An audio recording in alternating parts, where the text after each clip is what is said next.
See everyone here. I love seeing so many people I haven't seen in quite some time. Welcome, welcome, welcome.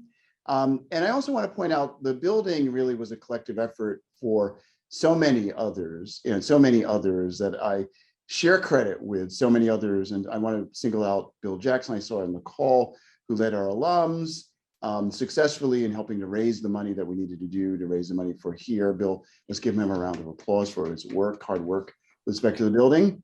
And so it's great to be here. And, we have a building. The building is going to be ready in less than a year. It's amazing. As Alex said, we've been working on a building for decades. In fact, I had lunch with Tommy Fibbich, who's a 1974 graduate of the Law Center just last week. And he said, when he was a student here in 1974, it was leaking. And he said, the dean at the time said, we're going to build another building just like it that was going to leak.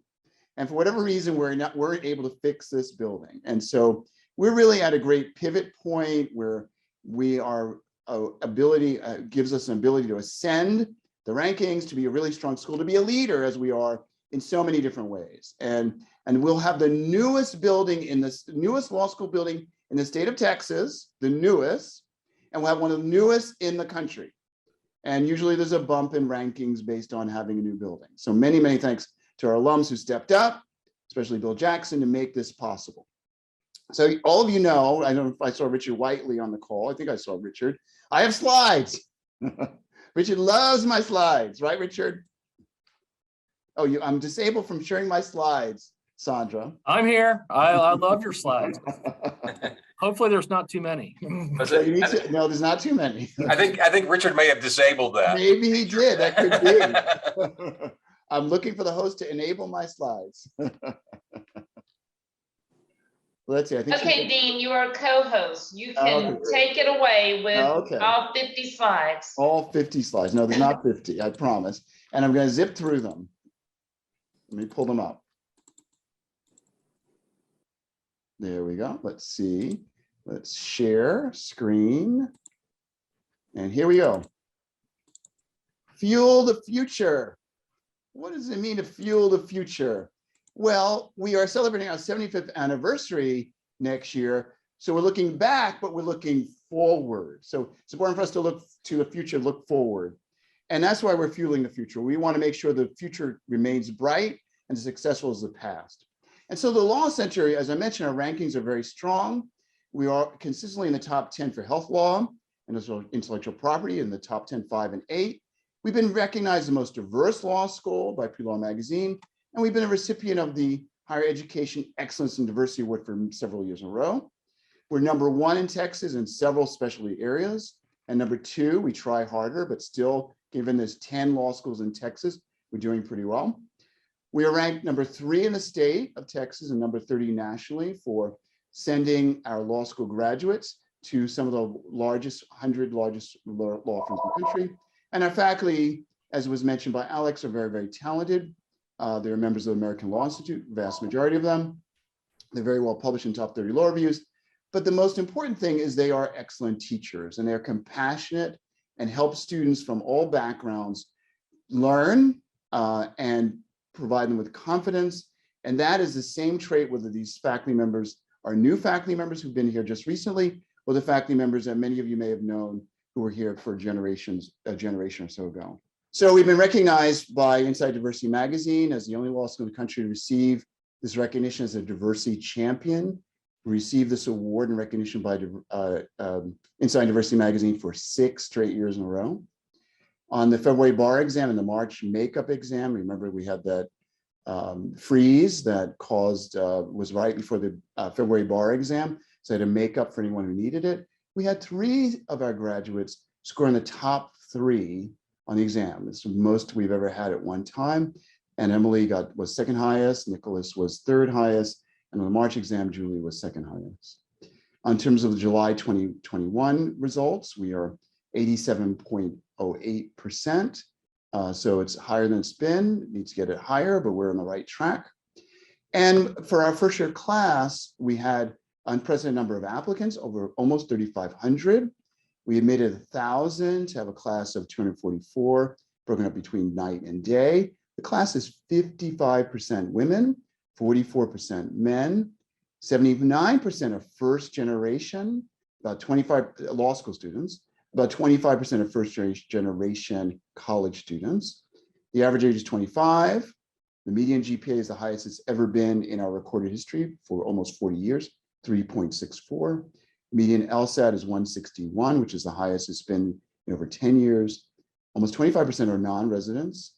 Almost 12% have graduate degrees. And as Alex pointed out, the cost of resident tuition is almost $35,000 for full-time. For non-residents, it's almost $50,000. About 47% receive scholarships, but that's, as Alex pointed out, the amount of scholarships they get on average is like $10,000 or so. We are outgunned by our competitors. And our student body is increasingly more diverse, reflective of the state of Texas. We're almost 40% are minority, 60% are white, and large percent of Hispanic at almost 19%, Asian Americans 14%, African Americans at 5.3. We need to do better, but that is really because of scholarships. So we don't have enough scholarships for that. And our students do very well in employment. Almost 93% are employed 10 months after graduation. And they're employed in a wide variety of fields: law firms, business, government, public interest, clerkships, and education. And as I mentioned, the building is going to be spectacular. It's all above ground. It's 5 stories. You'll have a lobby. You'll have windows in the classroom. Everything that we currently don't have, we are preparing and planning to make sure that it's a beautiful, state-of-the-art, iconic 5-story building with lots of windows, lots of light. And this is a rendering still, but you can see all this will be glass, and at night will be a beacon in the Houston sky. And the building we've been marketing to our students, incoming and applicants. They will have lots of amenities a lot of other law schools don't have. They'll have a meditation room, so people who want to meditate or pray or do yoga can be there. We'll have commuter showers for people who skateboard, bike, run to school. We have a new parking garage with 2,500 spaces. It's very convenient. It's a law school.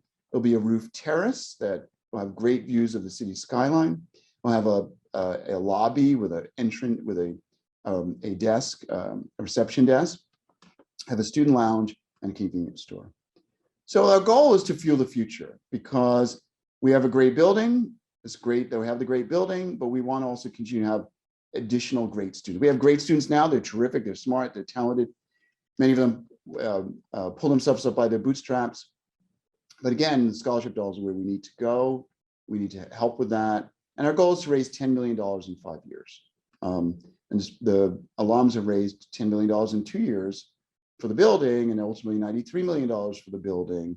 And so I think this is doable and possible. And it's really important. It will help us compete against the competitors, but also provide opportunities for many first-generation college students, first-generation law school students, and students from underrepresented backgrounds.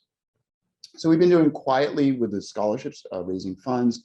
You can see up until this year, 2021, the end of last year's fiscal year, we had almost $1 million that we raised in scholarships, evenly divided between endowment and current opportunities. Endowments are nice. We appreciate endowments, but current opportunities we could use now to compete with students.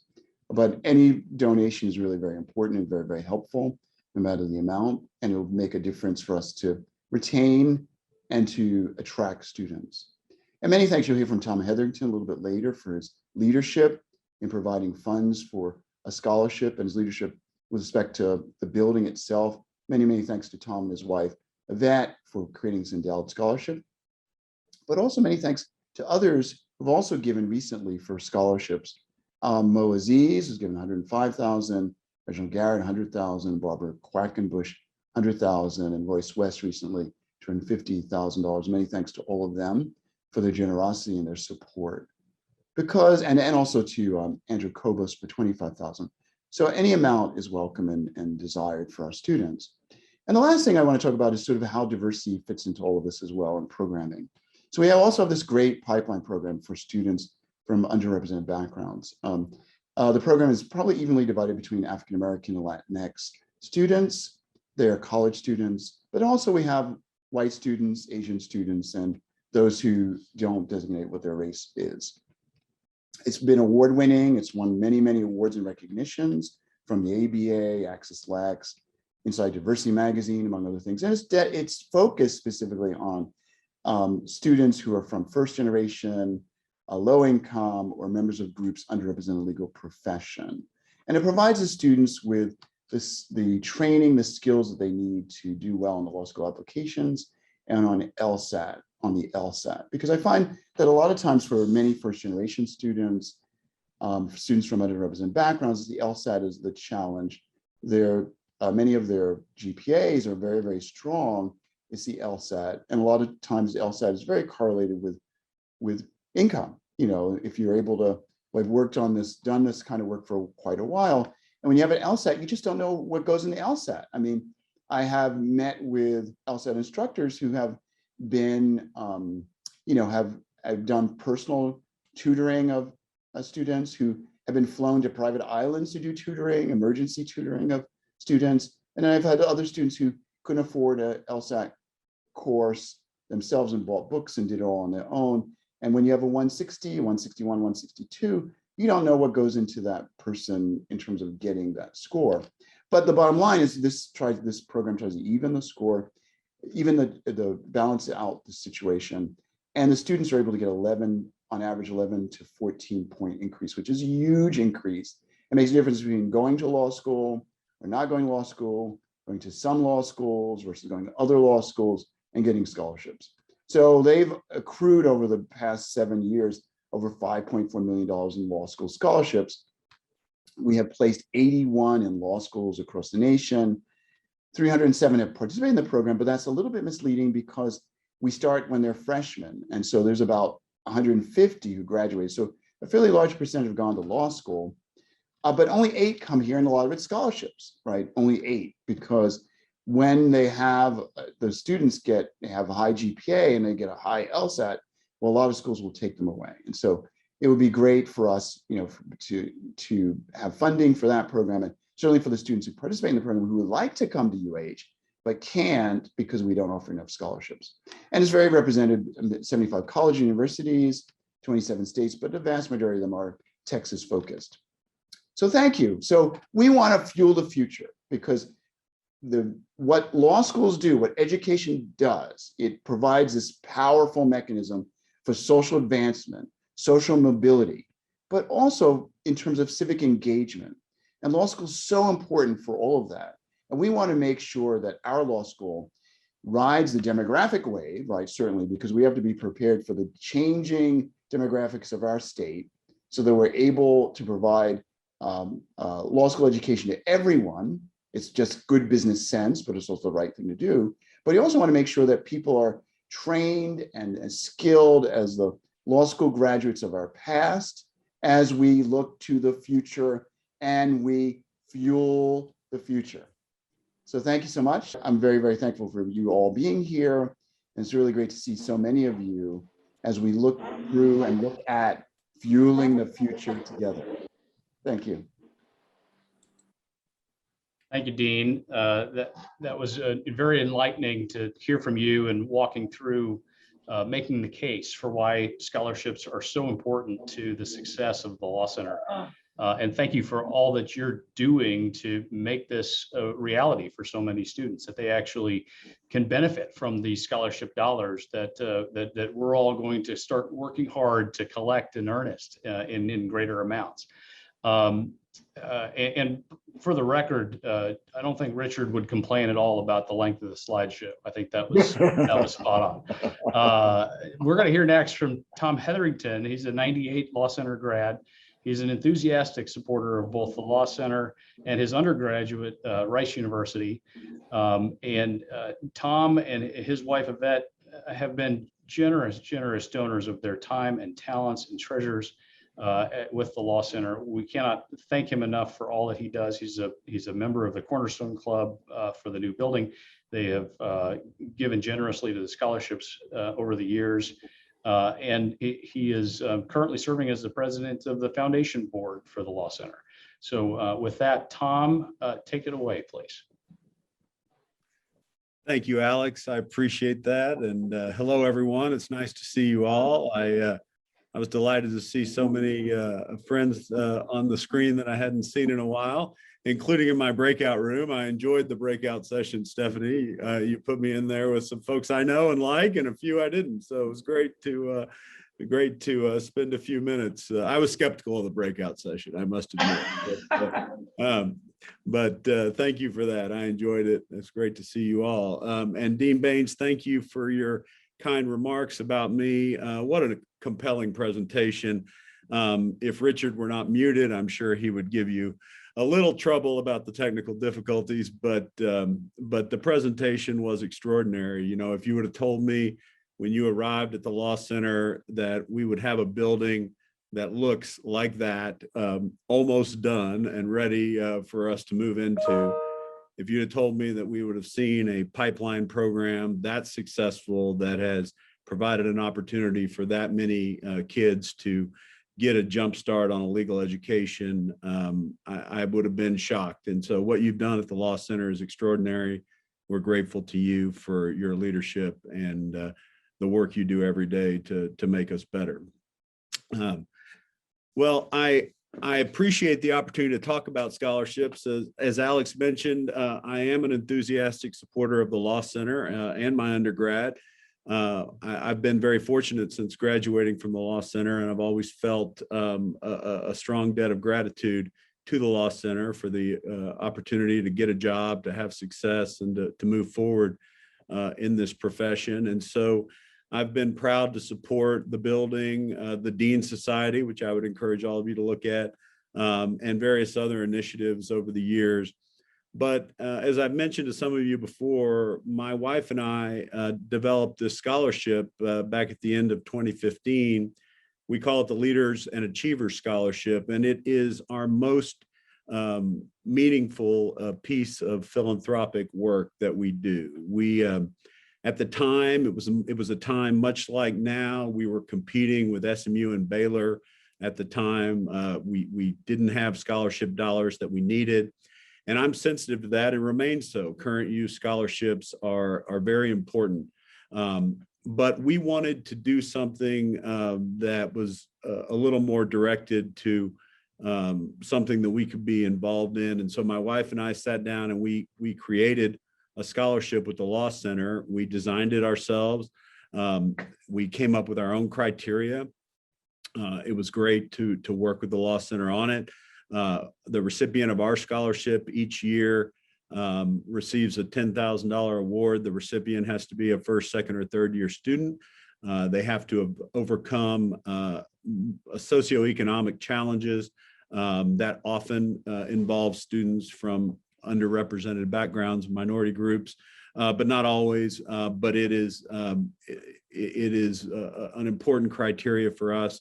The student has to be of good moral character and have a strong work ethic, and the student has to be in strong academic standing at the Law Center. We wanted to help a student who had overcome something really more challenging than we could even understand, but also was excelling at the Law Center. That was something that was meaningful to us. And so we embarked on this process. We put up $30,000 at first, and we were going to do it for 3 years.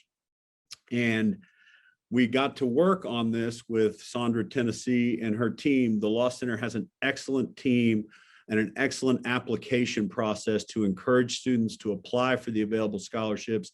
And then they vet all of the applications. And in the case of my scholarship, I don't get to make the final decision on the scholarship, nor did I ask to do so. But I do get input, and my wife and I get to sit down and review the finalists for our scholarship every year. And I'll tell you folks, it's just compelling to read the stories of some of these law students. It's really, really impressive. The first year we gave out the scholarship was in early 2016, after we started it in the fall of 15. The first recipient was the first woman in her family to go to college. She was the daughter of Salvadorian immigrants. She was fortunate enough to go to Yes College Prep here in Houston, which gave her a leg up Unfortunately, her father passed away when she was in high school. She was accepted into the University of Notre Dame and overcame all kinds of obstacles there with trying to integrate into a culture and a community that she was not, used to, and ended up being very successful there, and then came to the Law Center. And at the time she was awarded our scholarship, she was number 4 in the class. And so we were so moved by her story and we really got excited about the process of reading the stories like that of these students and helping to have input as to which one might receive our scholarship year in and year out. And so that continued for another year. And then the third year,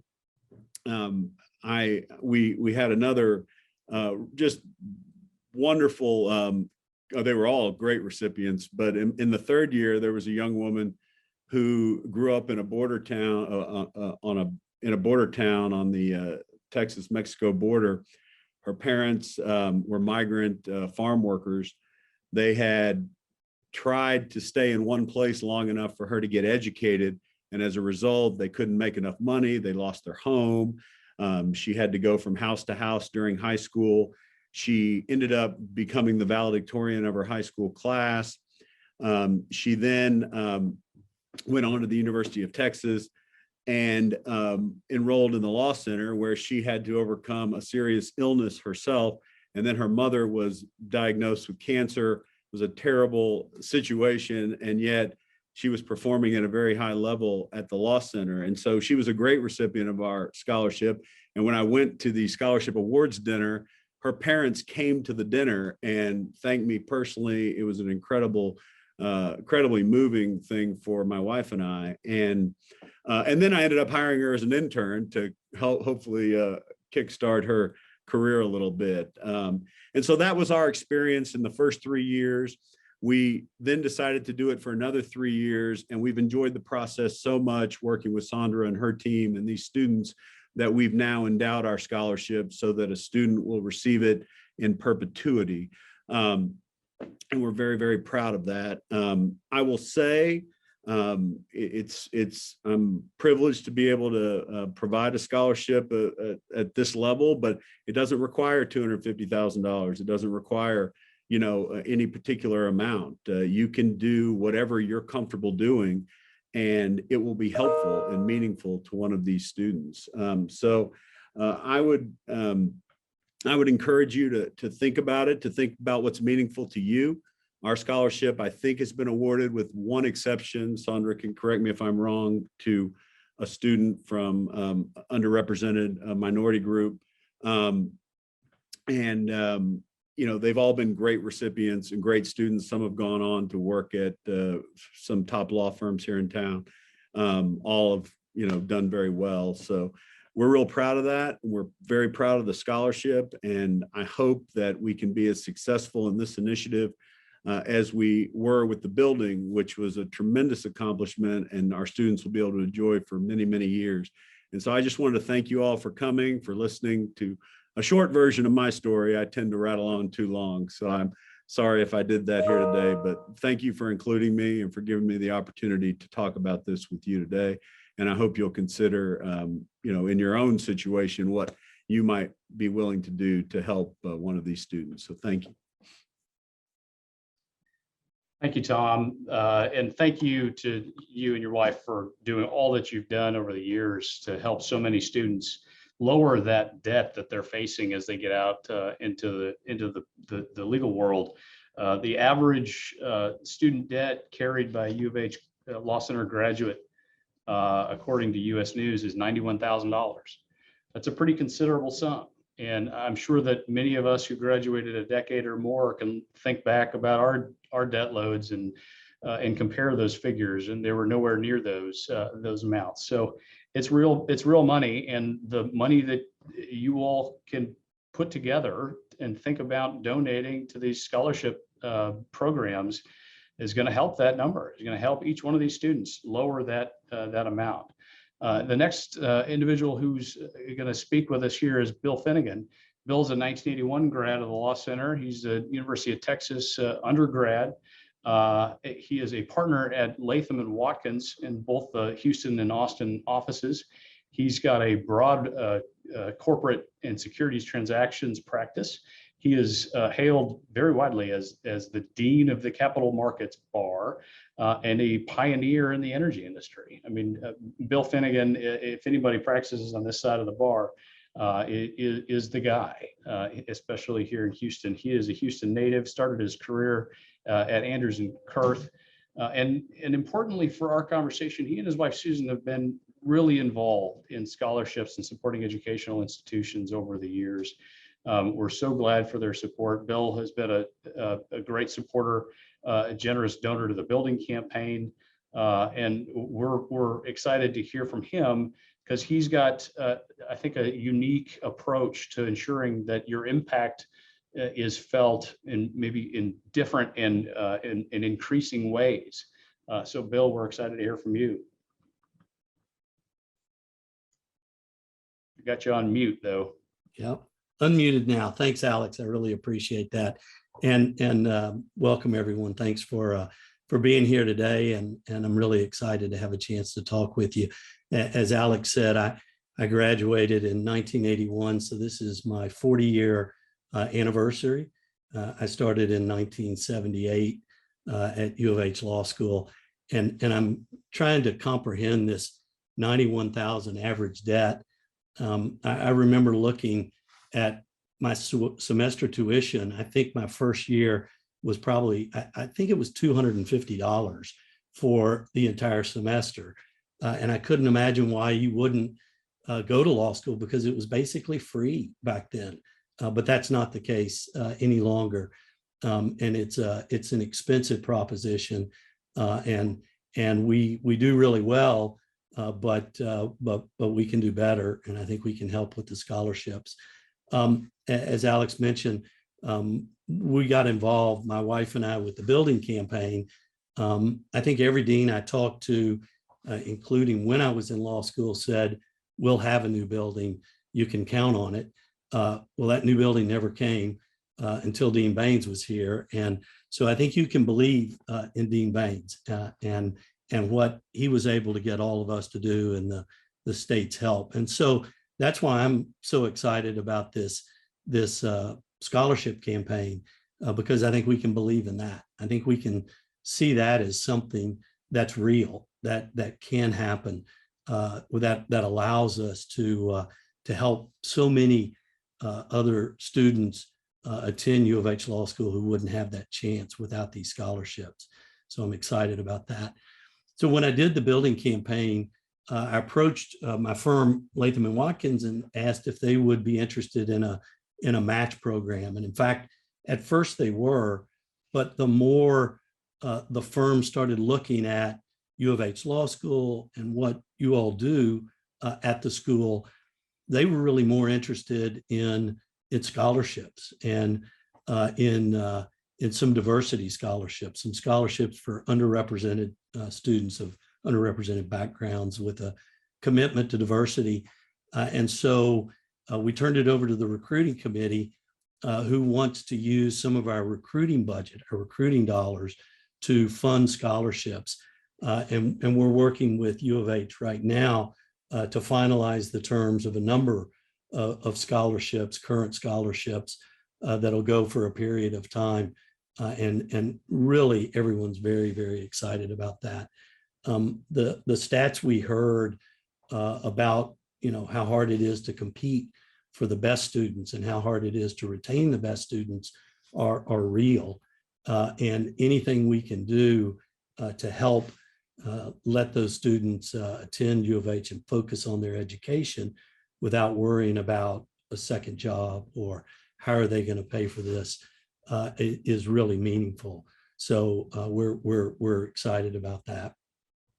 And as Alex mentioned, my wife and I have a personal experience with scholarships.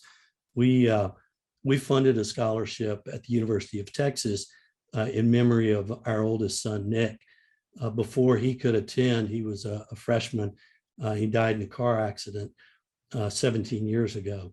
And so since we weren't going to be paying for college, we funded an endowed scholarship as something to do. And as Tom mentioned, I think you get as much as you give with those scholarships, to see the impact that you can have on young people to realize their dreams. And so we've personally seen it. We've been very excited about it. And we couldn't be any more excited about working with U of H, with the law school, to do the same here.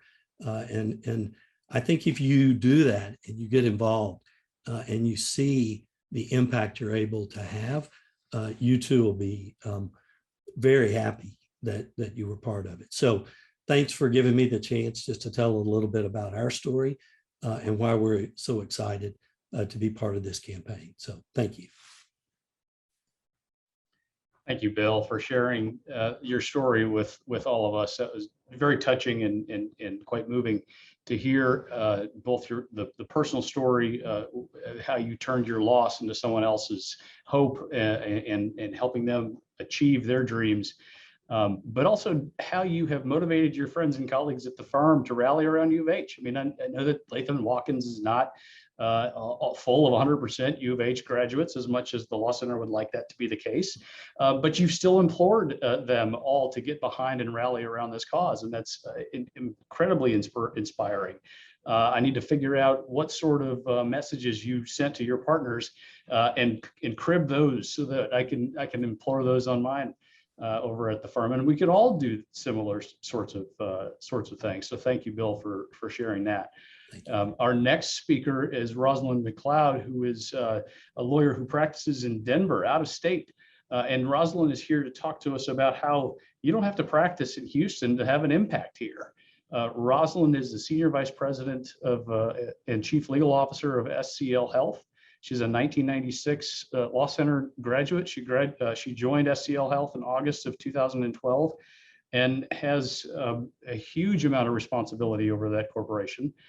She has an undergraduate degree from Southern Methodist up in Dallas, and most recently this past year was the recipient of the Dean's Award from the University of Houston Law Center Alumni Association. We're very thankful to have Rosalind's talents and treasures behind this law center, and we're excited to hear from her next. Thanks, Alex. I'm really excited to talk to this great group of folks as well. Dean Baynes has heard me say this before, and Stephanie as well. My life definitely would not be where it is and as successful as it has been had it not been for going to the University of Houston Law Center. And I'm a health lawyer by training. And so at the time when I started, University of Houston was #1 healthcare program in the country. And was really, I think, remembered one of the first programs, if not the first program, to offer an LLM in healthcare. And it was such a practical education for me that when I got recruited the very traditional way on campus, I went to Winstead, Sechrist and Minnick, and many of you in Texas know Winstead. Now they're just Winstead. And, from then on, I just, kept getting promoted and opportunities. And I really, truly believe that had I not gone to a school that had such a recognition in the area that I wanted to practice, that I would not had as quick of a trajectory as I've had. So I'm very thankful for the university. And of course, even though I live in Colorado, once a Texan, always a Texan. So I remember one day I had funded a scholarship for SMU, an undergraduate scholarship for first generation students, as well as, if English is a second language and lots of different things, because to try to increase that pipeline. And I got a call or an email, I think first from Dean Baynes introducing himself to me. And then we set up a call, and I actually at one point went down there and we had a lovely dinner.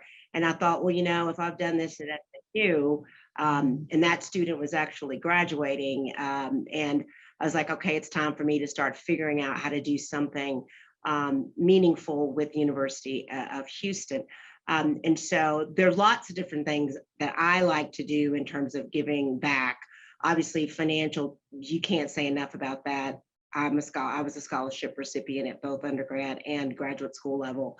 But when you do work with those students and you have their stories, as someone was saying earlier, and, you know, they come up to you and they say, wow, I wouldn't be here, you know, if your money, and you're thinking, you know, the first donation I made to SMU was like $10,000. I mean, it wasn't even a huge thing for SMU tuition, but that whole 10,000 went to one student and she really needed it just to graduate. So, you know, it doesn't have to be millions to make a difference. And then I think one of the other two big things for me, and particularly being an African-American female woman from Texas, we still don't have enough diversity in our pipeline. We still have a lot of issues with equity. You know, when you look at the general counsel ranks and the chief legal officer ranks in our country today, I'm sad to say that I'm still an anomaly. Very often the only one or one of two in the room. And we've got to change that. I mean, you know, that's just ridiculous to me. And so I do a lot of other diversity work because it's just really important to me. And then finally, I think when you particularly, I mean, I think this is true for anyone, but if you are a person of color or a woman, or, you know, you've been historically disadvantaged, maybe you grew up in a very poor socioeconomic background, to see someone who can share those experiences, whatever they may be. And I use the word diversity broadly. It can be, you know, lots of different things, you know, where your family came from originally, language, etc. When you see someone like that, it really does inspire you to say, well, they did it and they cared enough to give back, so I can do it. And it just creates something in you that really makes you want to aspire. So, you know, that's kind of how I live my life every day. I think it's important to give back and to share our stories with young students, even high school students, to let them know that we can make a difference and they can exceed and excel their expectations. So I'll stop talking there. And thank you again for giving me the opportunity to share a little bit about my story. Thank you, Rosalind. And we could listen to you talk all day. I mean, if you want to take 10 more minutes, I think all of us should be fine with that. Thank you for all of your contributions to the Law Center, and we are incredibly, incredibly grateful for them. Our next speakers are both law students who have been impacted and felt the good works that you all have provided through the scholarships that you've given. Our first is a 2L, Autumn Brehan. She was a individual who has been on the Dean's List, who received the Leonard B. Rosenberg Family Scholarship. She's a member of the Houston Journal of International Law, the Moot Court, ADR team. She's done it all. She's a graduate of University of North Carolina at Greensboro as an undergraduate, and spent, I'm trying to add it up here on your resume, but probably somewhere in the neighborhood of 6 years teaching and doing all sorts of things at Yes Prep here in Houston. I am very excited to hear all that Autumn has to say. Thank you for being here, Autumn, and you're up. Thank you so much for introducing me. I feel like you've said everything that matters. My name is Autumn Brehan. I'm a current 2L here at the Law Center. As was mentioned, prior to law school, I taught AP English Lit and AP English Lang for about 6 years here in Houston. I'm originally from Baltimore, but I'm in Houston now. And transitioning to law school was really difficult for me financially. I saved up a lot of money while I was teaching, but it simply wasn't enough. And so during the first semester, I would wake up at around 3 a.m. I would do my part-time job, and then I would take a break at around 8 a.m., get ready for class at 9 a.m. And first year is really hard, going to bed at around 1 a.m. just to get up at 3 a.m. And so as a consequence, my grades suffered, and I felt like my grades did not reflect the amount of work I was putting in or my intellect. And so the second semester, I cut back my hours and I was able to climb through the ranks. I went from being I think I was in like the bottom 30%, and I was able to get into the top 45% after the second semester. I really want to thank everyone at the Law Center. Ms. Tucker was really impactful and really helped me through. So I really appreciate the career services here. And I think, as was mentioned, I was able to join the Dean's List. The scholarship has allowed me to cut back my work hours. I still definitely need to work. That's just a reality for me. But I've been able to work less hours. And so I intern currently with the U.S. Department of Housing and Urban Development. I intern with the Houston Criminal Courts downtown in the Major Felonies Division. I am on a journal, the Houston Journal of International Law. I'm on the moot court team. I'm on the alternative dispute resolution team. And those things are really important to me. I'm also still able to do community service on the weekends as well. So just always trying to make sure that I'm giving back. That's something that's really important to me, and just looking for a career in litigation. So I know that the scholarship has changed. I would not be able to do everything that I do. I'm also the vice president of the Black Law Students Association. I simply wouldn't be able to do those things if I had to work more hours. So every little cent of scholarship really makes a difference. And I want to thank the law school for the opportunity to accumulate as much scholarship as I can. Thank you. So I didn't hear, do you sleep or you don't sleep at all? I sleep as much as I can, but I also really love being busy. So I would be doing something regardless, but I like being able to work less and do more law-related things. Well, thank you for all that you're contributing to the Law Center community, Autumn. You've got a fantastic career ahead of you, no doubt. And maybe there's an employer or two on the meeting today who wants to reach out and get Autumn's information. We can work on that separately. Thank you for sharing your story, Autumn, and thank you for showing us how impactful it is to give these scholarship monies, because you all turn around when you get them and keep on giving. You're using the power of the monies that you're receiving to do good works with it. So that's really inspiring. Our next speaker is Joe Holloway, who is a 3L, just like Autumn, involved in just about everything that the Law Center community allows him to be involved in. A Dean's List member or person on the Dean's List. I don't know if I was ever on that, so I don't know how to categorize that, but a number of years here, a John Nebel Scholarship recipient. He's a UT undergrad with a journalism, a master's in journalism from UT and a Bachelor of Arts from journalism from Baylor. Joe also spent a number of years teaching both in Dripping Springs and in HISD, and is here to tell us his story. And Joe, thank you for sharing. Thanks, Alex. I'm Joe Holloway. I'm a 3L. When Dean Tennessee asked me to speak for a few minutes on the importance of scholarships, I was happy to do it, because there's no doubt that scholarships have been an instrumental part of my success as a law student. As Alex mentioned, before law school, I actually worked as a journalist for a short time. That I taught journalism in a public high school setting. So the decision to go to law school involved not just paying for law school, but also losing, an income that my family had become accustomed to having, of course. Most teachers don't have a huge nest egg or anything, so I had to consider those familial responsibilities that I had as a husband, and now as a father. My wife and I actually just had our first little baby girl in August, so that's exciting news for us. But without these scholarships, I likely would have had to continue working in some capacity. And as Autumn pointed out, what scholarships do is they give you time to focus on classes and experience everything that the Law Center has to offer. Alex mentioned I've been on the Dean's List every semester that I've been in law school. I'm, top 15 to 20% of the class. I've participated in moot court, mock trial, negotiation, mediation competitions.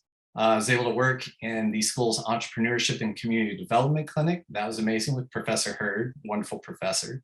I've taken on a number of leadership roles in student organizations. Last year, I was on the Student Bar Association Executive Board. I was on the executive board of the Advocates, which is the student organization that puts together all of those advocacy competitions. I also am on the Houston Journal of International Law. I'm on Board 45.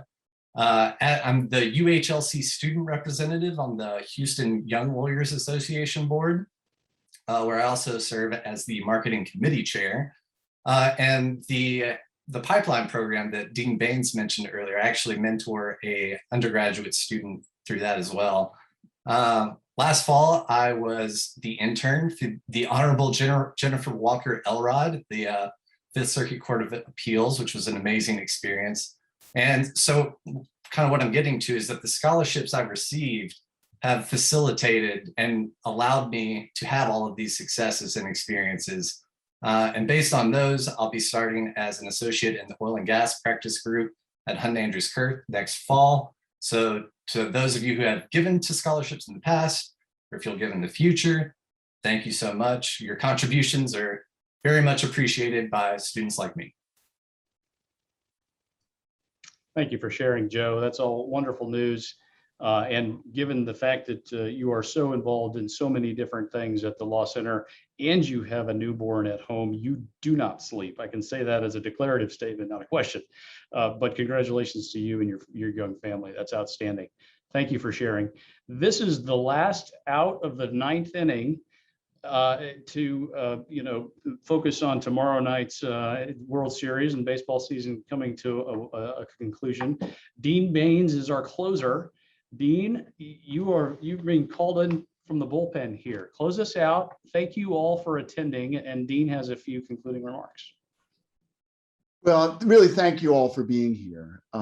Your participation shows where your heart is, and my heart is in the school, as I know your heart is in the school. We want our students to do well. We want our school to do well. We want everyone to be successful.